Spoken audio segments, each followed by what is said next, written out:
Good day, chaps. So today's trek continues our walk around the Kirkcudbright training area. Takes us past the tortoise and over the hills to have a look at yet two more very rare vehicles. These are the oldest chieftains in the world, as well as the contentious airdrop test rig. As we moseyed our way over, the sun began to come up and the sea breeze was blowing in, making the walk far more bearable. Not only did it help in keeping the relentless horde of insects away, but it made an increasingly hot day feel quite pleasant. Although as Muggins here had not bought a hat or any sunscreen, I would come to rue this. In the field about 120 metres from the path was the next vehicle on our list, and one of Pete's bucket list tanks. It was Chieftain P5, and this super rare tank is the world's oldest chieftain.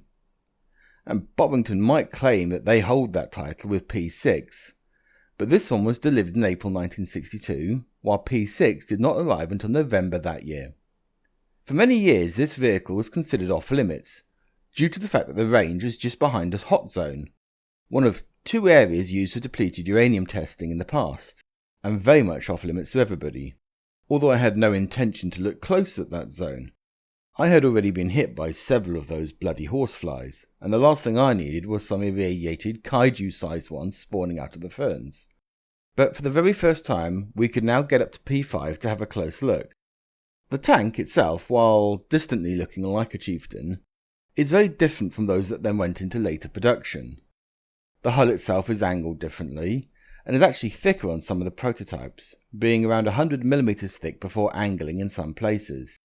This particular turret and hull were made by F.H. Lloyd, and normally this would be visible above the FV number, but this has been covered up by a welded-on attachment that was used to help facilitate in the gun removing apparatus. The turret differs from the regular production vehicles as well, not only in the large number of odd fittings, but smaller details like the sighting system on the upper left side. The cupola is long gone and probably shot off at some point. As we progress down, we notice the sidearm is also much thicker in places than the production chieftains. A lot of this extra thick armour was later shaved off when it was becoming apparent that the infamous L60 engine was going to be a struggle. Moving down the back and sides, we can see the thicker armour on the turret flanks, up to 120mm in places. And the tank still has the smaller road wheels fitted, which stood out very clearly on the earlier prototypes, and then were later changed in place of modified Centurion type wheels. A neat round hole has been torn through one side and bulged the cheeks a bit, which would have prevented this tank's turret from being able to turn, and I'm not quite sure what drilled that hole through about 9 inches of steel, and decided not to poke around with it. The rear of the tank is very different from production types, with an angle and almost hump-back look that rises up and tilts down slightly, and although the deck plates are all missing, the raised rubber guards are remarkably intact. The rear exhaust box differs, and this one has the distinct field telephone still in the back middle area, with the faint remains of P5 stamped onto it. Pete, who's had this vehicle on one of his must-get-into lists for many years, duly did so. But sadly she's little more than a gutted shell, with the floor itself having been burnt or corroded down. After Pete said his final farewells to the tank, we crossed back to the main path and began to look for more vehicles. We were heading down towards the contentious tank, and on the way we'd look at a few bunkers and dugouts, some of these actually having been built by German prisoners of war, and these were once part of a busy range, but now tended to be somewhere that the sheep liked to violently defecate in, and there is nothing quite so potent as a concrete tunnel with 2 inches of sheep crap to clear one's sinuses. But after beating a hasty retreat, we eventually came across another super rare wreck, the contentious testbed.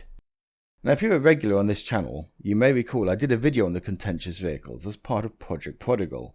Part of that study was in testing to see if the vehicles could be dropped by a Beverley aircraft and deployed with parachutes. Several different vehicles were made and ballasted up and then tossed out the aircraft. Most landed safely, one went into some nearby woods, and the other failed on landing, coming in too hard and crippled itself near the cliff tops. It remains here where it crash landed in the 1960s. The front of the vehicle, which would have had the liquid fuel armour, burst open and now sits like an empty shell, while the sides are buckled and large splits and cracks are found all over. The vehicle used to have a gun fitted, but some time ago Bovington Tank Museum went up there, not to salvage a rare vehicle, but to simply rip the gun out, twisting and yanking the turret until it broke, leaving just a jagged hole in the front. The rest of the unique vehicle they just left to rot on the ranges. Popping inside the vehicle was a bit risky, but had to be done. Watching where I was treading, due to a fair amount of ordnance lying around, mostly them little grenade thingies, nothing too big, as it seems Contentious was mostly used as a small arms target. The inside is a mess, not only from Bovington twisting it off its ring, but due to the saltwater corrosion as well. This has turned the steel black with corrosion and almost made it into a shale-like form with distinct splits, and it simply crumbles to the touch. This was most noticeable around the turret ring area, but also the connecting support struts up the side. And deciding that being crouched under 1 ton of steel, supported by little more than good luck and held together with metal that you could put a nail through, I decided that the caution was the better part of valour and gently exited out. Moving around the other side, you can clearly see even more damage. At some point, at least 2 largish calibers have hit in the past, probably 30mm or larger, and the steel, which was never made for ballistic shots, has simply shattered like glass in places, leaving large shattered holes suggesting overmatching, which has caused the steel to shard out. And this can also be seen on the front, while a very large broken section remains at the back. The vehicle still has a few of its wheels, although these were only ever used to tow the vehicle to and fro from the plane. We began to head off, back up the path, past the sheep bunker, while continuously being accusingly eyed by its woolly inhabitants a short distance away. And these are not the soft, wimpy southern sheep of England, but Scottish sheep. They gargle mint sauce and choose to live in a minefield for fun, and were now giving us a serious eyeballing, and feeling that we were in the wrong hood, we left.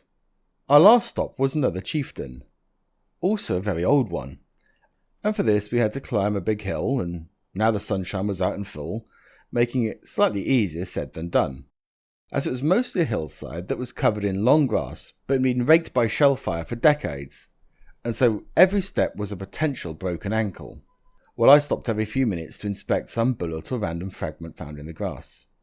We got up to the tank, which was nestled into a large bush, and is another very rare prototype, a W series, and there is some debate if she might be even older than that of P5, at least on delivery dates, as there seems to be some confusion on built and delivery date and times, with some sources claiming this vehicle is in fact a year older than even P5, but I'll need to do more digging to confirm that.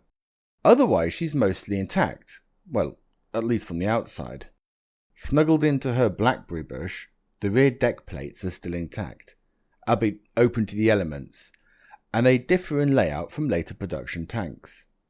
And like P5, her rear end differs and she has the telephone box on the back, although unmarked, and various engine parts are visible in places.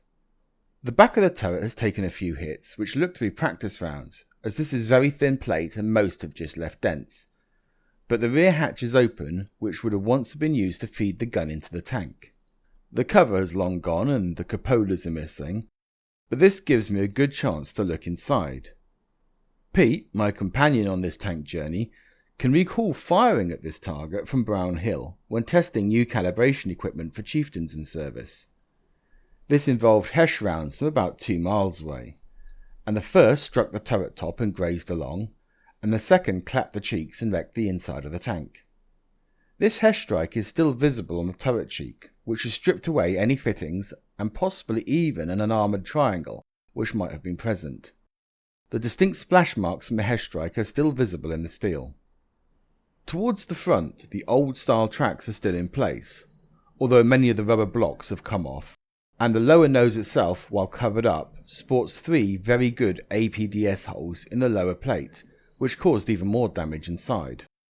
After Pete had finished telling tales of yonder, we began to slowly and unsteadily walk back down the bumpy, crater-ridden hillside, when Pete decided to take a tumble into an old crater, and at 70 years old, rolling down hillsides is never great, and after assessing the situation for 5 seconds, noting there was no obvious leaking and that he appeared to be breathing, I used my extensive medical knowledge to assume he was still alive, and thus an impromptu field burial was no longer in order.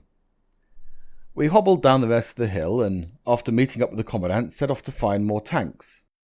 In the next part we find 3 great vehicles: a rare Conqueror, an ex-Carnarvon, basking in the sun, a Sherman 105mm that's seen better days and is holding on by a thread, and yet another rare Comet, the last of its kind and now a unique vehicle. But until then, don't forget to like and subscribe and keep the YouTube demons at bay. Toodle pip.